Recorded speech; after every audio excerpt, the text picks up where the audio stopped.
Buenas tardes, somos estudiantes de Derecho de la Universidad Politécnica Salesiana. Mi nombre es Melissa Mesa y junto a mis compañeros René Matamoros, Marcela Dávila, Anderson Sánchez, presentaremos un análisis integral sobre el delito desde diversas perspectivas.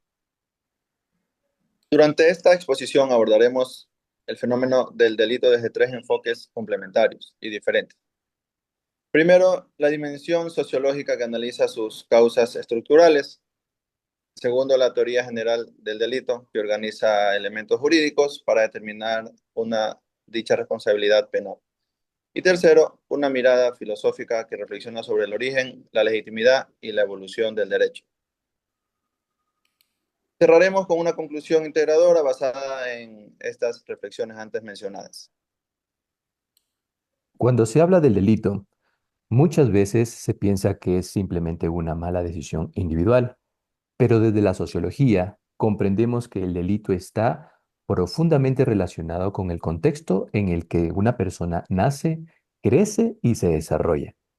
Factores como la pobreza estructural, el desempleo, la marginación territorial, la violencia intrafamiliar y la falta de oportunidades educativas son elementos que, al combinarse, pueden generar entornos propensos a la delincuencia. Además, no debemos ignorar el rol de la estigmación. La sociedad muchas veces etiqueta a ciertos sectores como peligrosos, simplemente por su apariencia, por su clase social o su lugar de residencia. Los medios de comunicación también tienen una influencia en este aspecto, reforzando estereotipos y criminalizando la pobreza. Por eso, pensar que el aumento del castigo resolverá la inseguridad es una mirada reducida. La verdadera prevención está en garantizar derechos como la educación, la salud, la vivienda, el trabajo digno, espacios comunitarios y acceso a la justicia. En resumen, el delito se combate también con inclusión, no solo con represión. Para continuar con esta sección, quiero comenzar con una frase bastante importante. El derecho penal puede ser la herramienta más poderosa que tenga el Estado, pero también la más peligrosa. Este instrumento, esta herramienta puede restringir la libertad, puede intervenir en la vida e incluso marcar para siempre a una persona. Por eso, su aplicación debe estar regulada siempre con criterios técnicos y éticos. Ahí entra la teoría general del delito. Esta teoría nos da un marco teórico o un marco ético claro para poder nosotros analizar si una conducta en este caso es un delito y merece una sanción penal. Es como un filtro, nos permite racionalizar y también impedir que el castigo sea subjetivo, emocional o prejuicioso. Para esto tenemos 5 elementos esenciales para clasificar una conducta como delictiva: la conducta humana, tipicidad, antijuricidad, culpabilidad e impunibilidad. Vamos a comenzar con un ejemplo. Un joven roba un celular con un cuchillo. Aparentemente, si lo analizamos, cumple con todos los requisitos, ¿verdad? Pero si fue obligado, bajo amenaza de muerte, o si no tiene completa racionalidad de sus acciones, el análisis puede cambiar completamente. Ahí podemos entender que no todo lo que parece delito en verdad lo es. Ni todos los delitos deben tener la misma consecuencia. No es lo mismo robar un celular que cometer un homicidio, ni robar un banco que falsificar alguna firma. Existen también algunos principios fundamentales que en este caso nos ayudan a limitar el poder penal y analizar las consecuencias delictivas. El más importante, el que considero que es crucial, es el principio de mínima intervención. Esto nos determina que el derecho penal no es la primera herramienta en utilizarse, sino la última, buscando siempre vías más leves para resolver los conflictos.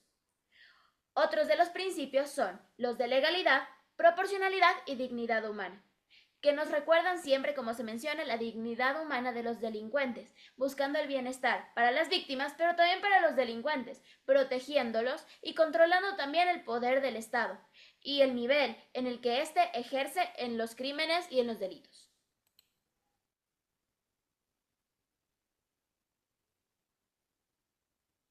Cuando pensamos en el derecho penal, surgen ciertas preguntas importantes. ¿Por qué obedecemos a las leyes? ¿Qué hace, qué las hace legítimas? ¿Y cómo cambian en el tiempo? Aquí entran dos ideas claves: positivismo jurídico y evolucionismo jurídico. El positivismo jurídico, con su mayor representante Hans Kelsen, dice que una ley es válida si fue creada correctamente, sin importar si es justa o no. Esto da estabilidad y orden, pero también significa que incluso leyes pueden ser injustas, pero pueden ser consideradas válidas. Un ejemplo extremo de esto, pues, se ha dado en la historia, como por ejemplo las leyes de apartheid o las leyes de segregación racial en Estados Unidos. ¿Cómo se pudo pensar que las normas oficiales del gobierno separaban a las personas según su raza y que incluso daban derechos diferentes a unos y otros? Por otro lado, el evolucionismo jurídico ve el derecho eh, como algo que debe adaptarse a los cambios sociales y culturales. Esta visión en lo legal debe coincidir con lo legítimo. Gracias a esto, hoy se reconocen derechos como el matrimonio igualitario, o se penalizan delitos nuevos como el femicidio. En resumen, ambas corrientes son útiles. El positivismo da orden, el evolucionismo da sensibilidad. El reto está en encontrar el equilibrio entre aplicar las normas y adaptarlas cuando la sociedad evoluciona. Pues bien, a todo esto nos planteamos una incógnita. ¿Qué es el delito? Cuando hablamos de delito, solemos pensar en normas o sanciones, pero rara vez nos detenemos a pensar en su naturaleza como fenómeno social y político. El delito más bien es una categoría construida, lo que en una época se consideraba criminal, hoy puede ser legal o viceversa.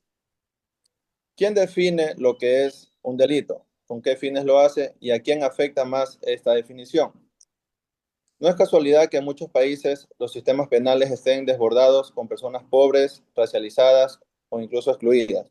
Pues bien sabemos que la ley castiga más duro donde hay más vulnerabilidad. Por eso el estudio del delito no solo es técnico, sino profundamente ético.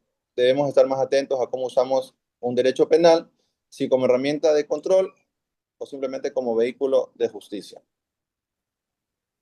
En conclusión, el delito no puede entenderse desde una sola perspectiva.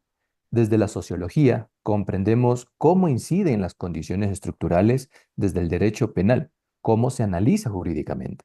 Y desde la filosofía jurídica, cómo se legitima y transforma esa respuesta estatal. Como futuros profesionales, nuestro reto es claro: no solo aplicar la ley, sino hacerlo con rigor técnico, sensibilidad humana y sentido de justicia. Muchísimas gracias.